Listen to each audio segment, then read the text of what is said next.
The year I was at the peak of my fame as Mrs. Cameron. I asked for a divorce. The great director, always cold and detached, only frowned lightly as he watched me leave with my suitcase. We never even got a marriage certificate. What makes you think you're the real wife? You can leave any time you want. I looked at the woman who had just returned from abroad, standing in my kitchen with the posture of a hostess, boiling soup for him. I smiled and nodded. All right. Chapter 1. The news of Luna's return to China topped the trending searches. She had become famous as a teenager. Then, at the height of her career, left everything behind to go overseas. By 25, she had already won several international Best Actress awards. Now, her comeback film was with none other than Cameron, the most respected director in the industry. Her glory was unmatched. And naturally, her fans were ecstatic. But what went viral wasn't the press release, it was a leaked video from the film set. In the clip, Luna sat in a chair in the break room, holding her script, tilting her head as she talked to a man in front of her. That man's brows were tightly furrowed, his expression so strict it made one afraid to breathe. Until suddenly, he stopped speaking, reached out, and wiped away the excess lipstick from the corner of Luna's lips. Then, he turned sharply toward the camera, his gaze sharp and commanding as he shielded Luna from view. The video ended there, but not before everyone online saw his face clearly. Cameron.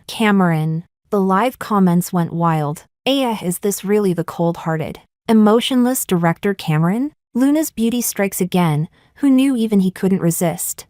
Surprised? You didn't know they were childhood sweethearts? He gave up his inheritance to enter showbiz with her. They debuted together, rose to fame together, then suddenly split for unknown reasons. But betrayal tastes so good. The day Luna went abroad, he announced he was quitting acting to become a director. Now they're working together again, pretending to be distant, but still drawn to each other. My babies are getting back together. Amid the waves of celebration, someone commented rather awkwardly, Cameron's married. You know, maybe respect his wife? Pfft, you mean that wife he's kept hidden for 5 years? Sorry. Step aside. Side character, the true love is back. I set down my phone and calmly digested the insults aimed at me. The dishes on the dining table had already gone cold. The happy birthday on my cake had melted into an unreadable blur. Cameron had forgotten again the promise he'd made to come home and celebrate my birthday. Then again, when I reminded him 2 days ago, he'd only replied with a casual hum. He probably never meant to come back. I made a lazy wish, ate a few bites of the cloying cake, and went to bed alone. But in the middle of the night, I was awakened by sounds downstairs. When I opened the door, the man stood there against the light, coat still on. Didn't you say you wanted me home for your birthday? The tone, almost accusatory. I lowered my eyes and said quietly, but it's already 3 in the morning. Silence filled the air, suffocating me. I lifted my head, trying to speak again, but he'd already turned away. Then stop asking me to come home, he said coldly, and left. Chapter 2. I've never slept well, and after being awakened last night, I barely rested at all. By morning, I felt drained and heavy. Cameron had already left. This house was just a pit stop for him, a temporary apartment where he occasionally dropped by. When I came downstairs, the housekeeper handed me a gift box with a smile. It's the birthday present Mr. Cameron left for you last night. See? He does care about you. I took it, opened the lid, and found a pair of pink diamond earrings. I smiled faintly and said nothing. I never wore earrings, least of all pink ones. The gift made no sense, yet somehow eased a fraction of the bitterness in my chest, until I saw the new behind-the-scenes clip online. Luna, in a dazzling red dress, was confidently pointing out flaws in Cameron's directing. There was an audible gasp around her, but Cameron, standing in the center, said nothing. After a brief pause, he simply nodded. We'll do it her way. The internet exploded again. He's so in love. She's the only exception. But all I saw was the pink diamond necklace around Luna's neck. Her fans had already dug up the details. Custom made by Nico, France's top luxury jewelry house, usually ordered 2 years in advance. One of a kind, though apparently, there's a pair of earrings made from leftover stones. I froze. And again, that dull ache spread through my chest. The humiliation turned to bitterness on my tongue, and my stomach twisted before I could even eat. As if the day hadn't been cruel enough, my phone rang. It was my friend, Roxana. Her voice hurried and tense. "Selena, your script got pulled. I heard Cameron's production bought it. They're rewriting the female lead story for Luna." Chapter 3. My contract had long been signed, but when Cameron wanted something, he was never bound by such trivialities. On the other end of the call, my agent cursed under her breath, then sighed and tried to comfort me. "At least the compensation's been raised tenfold," I answered softly.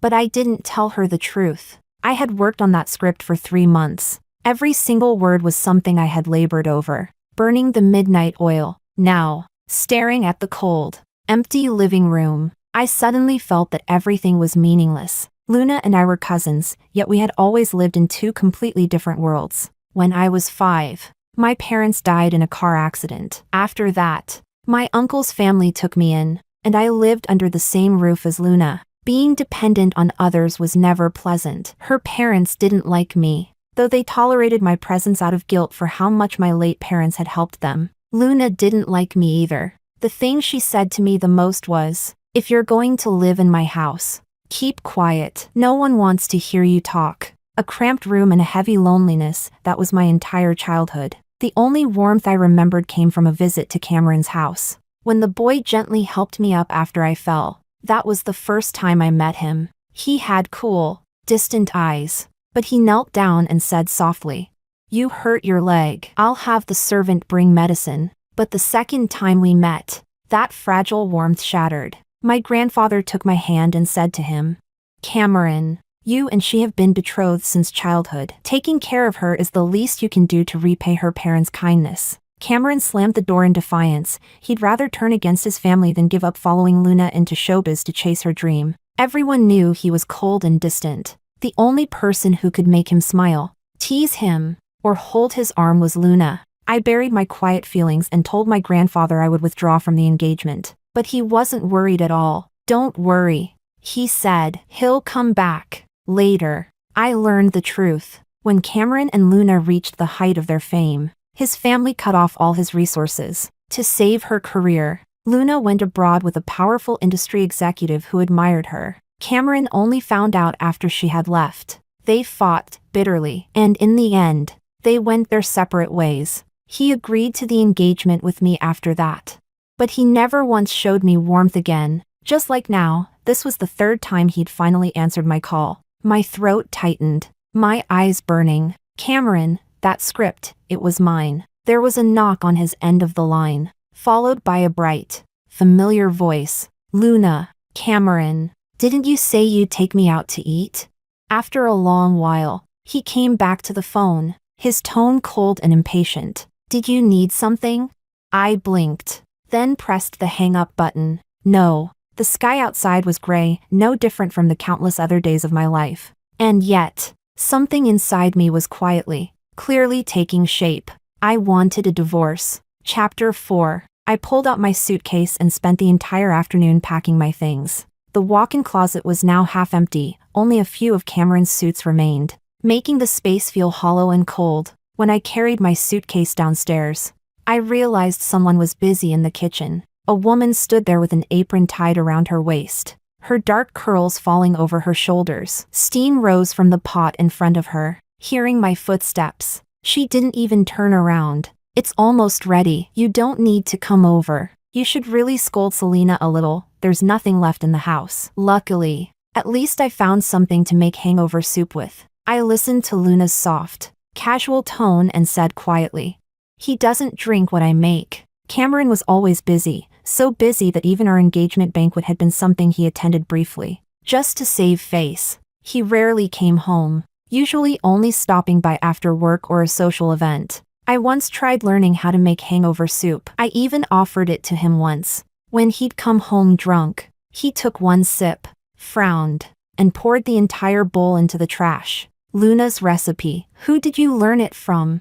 Stop doing these shallow tricks. Luna froze for a moment, then smiled faintly. So it was you, Selena. The crew had a dinner party tonight. Cameron drank quite a bit, and he wouldn't let anyone else help him. So I brought him back. The last time he drank this much was the day I went abroad. She ladled out a bowl of soup.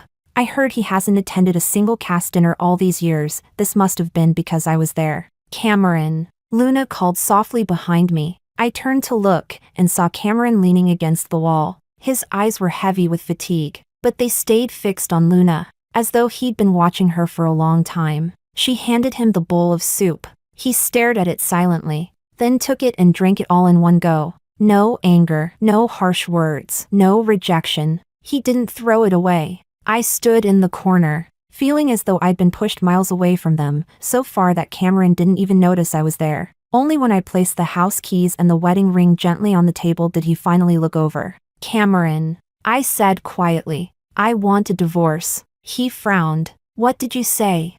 Chapter 5. A flicker of surprise passed through Luna's eyes, followed by a tone tinged with reproach. Selena, is it because I came back? You don't have to do this. Cameron's exhausted. Don't cause trouble. Cameron rubbed his temples impatiently. Is this about that script? If it is, Selena, I don't have time for your childish tantrums. I didn't answer. I only glanced at the beautiful, flawless diamond necklace around Luna's neck, then thought of my tiny pair of mismatched earrings, and I spoke again, firmly. I'm not throwing a tantrum. I'm asking for a divorce. I didn't take anything from this house. My suitcase only has my clothes. Don't worry. As for that gift, I left it in the bedroom. You can have it back. I don't want it. The living room fell into suffocating silence. Cameron slowly lowered his hand, his hawk-like gaze landing on me. Then he looked at the items on the table and laughed mockingly. If it weren't for grandfather's wishes, do you think I'd have stayed with you all these years? And besides, we never even registered our marriage. What makes you think you're the legitimate wife? If you want to go, just go. No need for this performance. He called for the housekeeper impatiently. Throw those keys and that ring in the trash. Then, without hesitation, he made a call. In one sentence, he revoked my status and froze all my bank cards. Finally, he looked at me. I despise foolish behavior like this. Selena, take care of yourself. Chapter 6. Dragging my suitcase behind me, I knocked on Roxana's door. She took one look at the mountain of bags and boxes stacked behind me and nearly dropped the bread she was biting. You actually divorced him? I caught the bread midair and stuffed it back into her mouth. Yeah, so, take me in for a while, will you? Her face lit up instantly. She ordered hundreds worth of takeout, celebrating my freedom regained while cursing Cameron between bites. After a while, she looked at me cautiously. Selena, are you not sad? I dug through my suitcase and pulled out a notebook, gently brushing my hand across the dented cover. No, not really. That notebook was my script manuscript. I flipped through a few pages. The handwritten scenes I had spent countless nights refining looked almost ridiculous to me now. All those memories I had treasured in my heart, Cameron had never cared about them at all. He hadn't even realized that those storylines were about us. He'd forgotten, too, how he used to comfort me when I woke up from nightmares. After my parents' death, I had no one left to rely on. I pretended to be mature, obedient, always sensible, even when I was tossed from Luna's home into Cameron's like an unwanted object. I never cried, but in those dark nights, when thunder split the sky and the room trembled with its roar, I would shake uncontrollably, hiding under the blanket's suffocating blackness. I was afraid of the dark, afraid of loneliness, but I knew no one wanted to hear about my fear or helplessness. Yet somehow, Cameron had turned on the nightlight, wrapped me in his arms, and gently pried open the arms I'd bitten raw. Selena, sleep well. His warmth had driven out all my cold. His low voice had become the lifeline that kept me from drowning in nightmares. Don't hurt yourself. Next time, come to me. It was like a drowning soul grasping a piece of driftwood. I clung to him with all my strength, just to breathe a little air. On the day of our engagement, I gave him the only keepsake my parents had left me, a heart-shaped lock. But when I packed today, I found it lying forgotten in a cabinet corner, covered in dust. I smiled faintly and closed the notebook. Might as well throw it away. None of it matters anymore. Then, turning to Roxana, I pretended to pout. But since I'm broke now, you have to feed me, okay? Roxana grinned, popping a skewer of roasted lamb into my mouth. Feed you?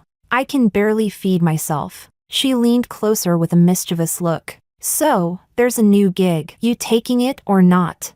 Chapter 7. Roxana and I met in college. We were both drama literature majors. After graduation, she gradually became a well-known screenwriter. But Cameron never liked the idea of me working in this field. He once said he didn't want to see me both at home and at work. So all these years, I did nothing. Every script I poured my heart into was dismissed by him with a single sentence. And now, what Roxana was offering was the chance to write an original screenplay. The story's protagonist was a girl who grew up deep in the mountains. This kind of theme doesn't have much commercial appeal, Roxana explained. And the team will be stationed in the mountains for months, places where there's barely any signal, tough conditions, and long shoots. But the director, though young, has swept every Best New Director award in recent years. It's a great opportunity. Selena, do you want to give it a try? That heart I thought had gone silent started beating again. I couldn't hide the excitement in my chest. My fingers clenched. Yes, I want to. Maybe for others this wasn't a big deal. But for me, it was the best opportunity I'd had in years. I immediately contacted the director, stayed up 3 nights in a row, and completed the draft. Then I waited anxiously for a reply. When my phone finally rang, I answered instantly. But it wasn't the director. It was Luna. You answered so fast? She gave a light laugh. I guess Cameron was right. You're just throwing a tantrum for attention. But he won't forgive you that easily. Selena, you're not me. I curved my lips into a thin line. What do you want to say? That red gemstone cufflink of Cameron's, she said, her tone rising just slightly, a deliberate mix of arrogance and false gentleness. It was the one I gave him, it matches mine. He'll need it for the family dinner. Oh, and don't forget to come home. Grandfather misses you. When she said that last part, there was a faint trace of irritation beneath her voice. I replied calmly. Ask the housekeeper about the cufflink. As for the dinner, I won't go. I'll visit grandfather another time. Sister, if you want to reconcile with Cameron, just do it. You don't need to use me as an excuse. There was a pause on her end before she spoke again, her voice colder now. Selena, you misunderstand. I was just being kind, reminding you this is your chance to make peace. If I wanted to reconcile, you'd never have had the chance to ask for a divorce. Why are you snapping at me? At that moment, my phone vibrated again. A new message from the director. My draft had been approved. The weight in my chest finally lifted. I'm not coming back, I said evenly. And sister, don't contact me again. Then I hung up and dragged her into the blacklist. Chapter 8. After dragging Cameron into the blacklist as well, I suddenly felt an almost weightless freedom, as if an invisible shackle had finally been broken. Once I signed the contract, I joined the crew immediately. The team and equipment were fully prepared, and soon, a large group of us headed into the mountains to begin filming. I was in charge of writing a portion of the screenplay. The conditions here were indeed harsh. In summer, the mountains were hot and humid, and even the dense trees couldn't block the burning sunlight that scalded our skin. Mosquito bites covered my arms in red welts. Sometimes, if I wanted to send Roxana a message, I had to walk several kilometers just to find a signal. This life was nothing like what I had at Cameron's house, not even a tenth as comfortable. No housekeepers, no servants. Every trivial task had to be done by myself. Some nights, after spending the entire day buried in the script, I had only enough energy left to take a quick shower before collapsing into bed. And yet, for the first time, I felt a kind of joy and passion filling every corner of my being. For the first time, someone told me, Selena, you're truly talented. Inviting you was the right choice. My face burned. I stammered my thanks awkwardly. Praise had always been a luxury in my life. Back in Luna's house, every time I scored a few points higher than her, something of mine would mysteriously break, or I'd accidentally be locked outside the house. That's when I began to understand her parents never wanted to see me outshine their daughter. After marriage, I foolishly believed Cameron would be different. But he had said, Selena, there are so many outstanding screenwriters in the industry. What makes you think you can compete with them? Just stay home, play your part in front of grandfather, And don't show up at my workplace. I don't want to see you there. Don't make me hate you. Those words wove themselves into an invisible web that bound me for over 20 years. They made me cautious, hesitant, afraid to act. But now, Selena, your writing's getting better and better. No wonder the director wanted you. The whole writing team's praising you. Keep it up. Selena, believe in yourself. This film is gunning for this year's Golden Awards. Months passed in a blur, exhausting but fulfilling. When we finally left the mountains, the world looked brand new, as though it had been painted with a brighter hue. I turned on my phone, only to find my message inbox flooded, all from the same unknown number, with a cold, familiar tone. It was Cameron. Chapter 9. You blocked me? You're not at your friends. Where are you? Answer me. Selena. Of all places. Why Luis's crew? Are you doing this to spite me? What's the point? His and Luna's CP was still trending. His temper, as bad as ever. But in a recent interview, a reporter had prodded him with a smile. Director, there have been rumors that your marriage is cold and loveless. Now that Miss Luna's back and you're working together again, are you planning a reconciliation? His face darkened instantly. He shoved the microphone away. No, watch your mouth. Don't talk nonsense. The next day, a silver ring appeared on the fourth finger of his right hand. Our wedding ring. I had no idea where he'd found it. The last time he'd worn it was on our wedding day. During the early years, I always wore mine properly. Perhaps it bothered his eyes. He told someone to toss his into a drawer. So I learned my place and stopped wearing mine, too. All those years of suppressed bitterness had long taken root deep in my heart. My chest tightened with an old ache, but the voices of the crew snapped me out of it. Oh, look. Isn't that Cameron? What a joke, fooling around with his white moonlight and still not letting go of his wife. Poor woman. I blinked, and the suffocating weight vanished. It's fine, I said lightly. His wife already ran away. As I scrolled past the interview clip, a new message popped up. China Construction Bank, account ending 245, deposit of 2,000,000 CNY. New balance, 2,001,578 CNY. I frowned and immediately transferred it back. Almost instantly, my phone rang, as if he'd been waiting by it. I rejected the call. 2 seconds of silence. Then it rang again. He clearly wouldn't stop until I picked up. I finally answered, unable to hide the irritation in my voice. Cameron, what do you want? Isn't my leaving enough for you?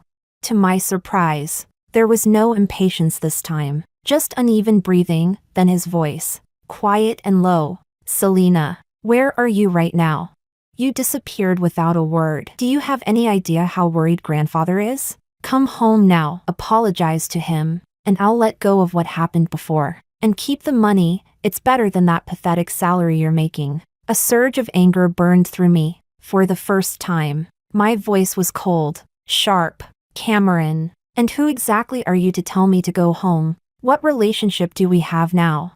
And before I went into the mountains, I wrote to grandfather. Don't use him as an excuse. Cameron had never been a patient man, least of all with me. I expected him to hang up immediately, but instead, I heard a click. I recognized the sound. A lighter. He only smoked when something involved Luna. Selena, he said slowly, if you want to write scripts, just come back. I can give you the best resources, better than anything you'll ever get on your own. How ironic. He knew how much I'd longed to write good stories, to be seen by the world, and yet he was the one who'd crushed that dream for years. Cameron, I don't need your help. I don't need you. Can you stop disturbing my life? He clearly hadn't expected that answer. After a long silence, his voice came through, low and tight with anger. Fine, you've grown some courage. Chapter 10. The next day, the crew invited me to join a small event, just a fun outing followed by dinner. I tagged along, curious and a little excited. Cameron had never taken me to occasions like these. Such lively scenes, I had only ever seen on TV. But the moment I turned around, I bumped straight into Luna. She was wearing her signature red gown, elegant and striking, her hair and makeup flawless. When her gaze fell on me, a flicker of surprise flashed across her eyes. Before I could say anything, One of the event organizers rushed over and scolded me sharply. Are you blind? Who let you in here? Which team are you from? Who said you could crash the event? Luna gave a small, practiced smile and said lightly, It's fine. I know her. Her tone carried that same gentle condescension she'd always had. Selena, you're being really inappropriate. Cameron came here with me today. You must have heard he didn't want to see you. So you tried to sneak in to find him, right? You could have just told me directly. I could have said a few nice words for you. Then her smile faded, and her gaze drifted lazily toward the necklace around my neck. And that necklace, it's not yours, is it? My brows knitted instantly. It's from our production team, a brand sponsorship. What does it have to do with you? She didn't respond, but her assistant immediately stepped forward, furious. What kind of no-name production crew are you from? There's no way your project got a sponsorship from this brand. That necklace was meant for our Luna. The brand told us this morning that it was suddenly reassigned. Don't tell me you stole it. Return it now. If you dare to bully Luna like this, be careful, mister. Cameron could have your whole crew blacklisted. The assistant reached out, trying to grab the necklace, but before her hand could touch me, a strong hand seized her wrist and flung her back. She staggered, her face going pale as she stammered out, Mr. Cameron. Cameron stood there, cold as frost. I am the sponsor. Do you have any doubts about that? Luna's expression faltered for a split second before she forced a polite smile. Cameron. I didn't know, but he didn't even look at her. Instead, he gripped my wrist firmly and pulled me toward the backstage area. As we passed the stunned crowd, his voice cut through the air like ice. If anyone dares to record or spread what just happened, I'll deal with you personally. He was holding me too tightly. I tried to pull away several times, but his grip only grew stronger. Finally, I couldn't take it anymore and shoved him hard. Cameron, what on earth do you want? He stopped abruptly, chest rising and falling, and after a long moment, he turned to look at me. The corners of his eyes were slightly red. Selena, what do you want? Is it really so hard for you to just come home with me? He lowered his head, his gaze locked on me, his voice hoarse, trembling. You've lost a lot of weight. The housekeeper said, you used to cry at home when I wasn't around. Why didn't you ever tell me? He slowly reached out, as if to touch my face. After this award season ends, I'll make time. We can talk, really talk. Let's stop fighting. Selena. Chapter 11. Admitting fault never existed in Cameron's vocabulary. In his world, there was only ever me, the one who should bow my head and reflect. Even when I wasn't the one at fault, I used to crave even a fragment of his gentleness, longing for someone who could be my safe harbor. But it always seemed impossible for me to have what I wanted. So I finally gave up, wounded all over, exhausted beyond repair. And now that I no longer want it, he suddenly insists on forcing it upon me. No, the crew burst in at that exact moment, interrupting his questioning. Selena, there you are. We've been looking for you everywhere. I pulled away from him and left with them. Behind me, he stood frozen, staring at his now empty hand, lips pressed tightly together, slowly lowering his arm. After the event, the crew couldn't wait to gossip about my relationship with him. Since it was pointless to hide it, I simply told them the truth. So the rumors were true. He and his wife had a big falling out. He's been in a terrible mood, snapping on set, making people reshoot hundreds of takes for no reason. He acts like he's so in love with his wife. But we've never once heard him mention her before. We all said he must be crazy, putting on some act. And in the end, turns out you're that wife. They all rushed to comfort me. We heard that he left the event early today, just walked out and abandoned Luna there. Didn't even show up at the celebration party for their film's award nomination. We're nominated too. It's not even certain who'll win yet. And they're already popping champagne and spamming press releases. Unbelievable. Selena, whatever you do, don't get back together with him. Surrounded by their chatter, the irritation I'd felt earlier from running into Cameron finally eased a little. I smiled and nodded.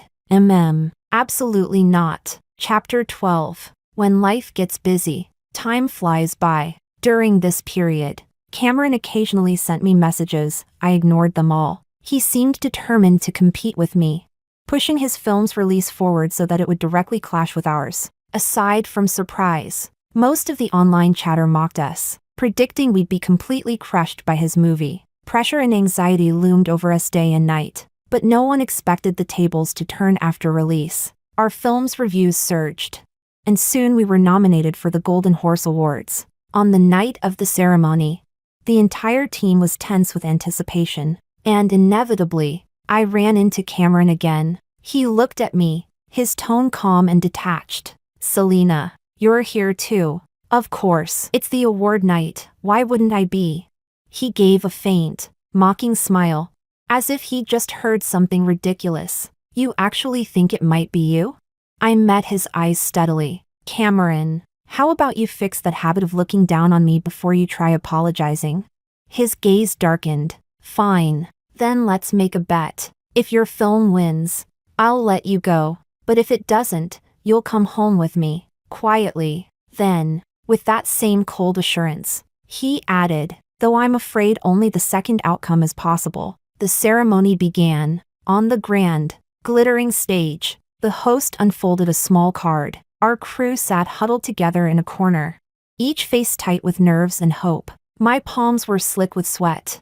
My breathing didn't even feel like my own. I glanced toward Cameron's back, his last words echoing in my mind. "Selena, I won't go soft this time. If you don't win, it'll prove leaving me was the stupidest thing you've ever done. Whether you agree or not, I'll drag you home myself. And as for Luis and the others, I'll make sure they pay for misleading you." Now, sitting in the first row, he toyed idly with the ring on his finger, expression calm, as though he already knew the outcome, until the host's voice rang out clear and bright. "And the winner is..." A pause, then a smile. "Congratulations to your film." Chapter 13. No one expected us to actually win the award. When I went on stage with Luis to receive it, my hands were trembling. It felt like planting a seed with my own hands, watering it day and night, tirelessly. Everyone had told me it would never bloom, that I was foolish to hope, but it had bloomed. The most beautiful flower. Amid mockery and scorn, no one could remain unmoved by that. After the ceremony, many people came over to congratulate and chat. I completely forgot about Cameron, until I reached the underground parking lot. There he was again, tall and still, leaning against the pillar beside my car. Half hidden in shadow, only the faint red glow at his fingertips showed through. A thin trail of smoke curling in the air. He slowly lifted his head and spoke hoarsely. "Selena." I stopped walking and stood quietly before him. He looked disheveled and weary, while I stood straight and calm, a sharp contrast. His eyes lingered on my face.